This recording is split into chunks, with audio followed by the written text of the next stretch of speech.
No ZPRni ham og'irlari aqli zaifga o'tib ketadi-ku. O'zidan o'zi yig'lab baqirib qolishlari bormi? Orada chiylab qolishlari bormi? U devordan bu devorga yugurish bor. Besabab kulish bor. O'zini o'qin atrofida aylanib qolish. Bor, u ham bor. Xo'p, bolalar bilan o'ynaydimi? O'zini akasi bilan. U ham taqlid qiladi akaga. Akaga taqlid qiladi ko'proq. Aka yugursa ketidan yugurib qoladi.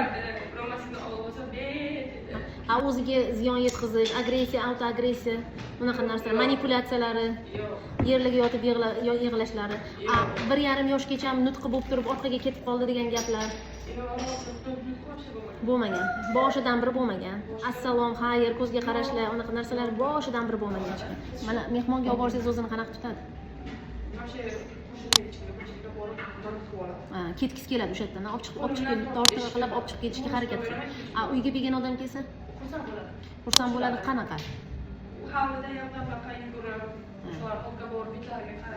Qulog'ini bekitib olishlari bor, qulog'ini bekitib olishlari. Nimaga rasmni yomon deb hisoblaysiz? ZPdan yomon deb hisoblaysiz nega? Rasm bilan autizm bitta narsa deyarli, nomi o'zgartirilgan holat, lekin uning ham darajalari bor-ku.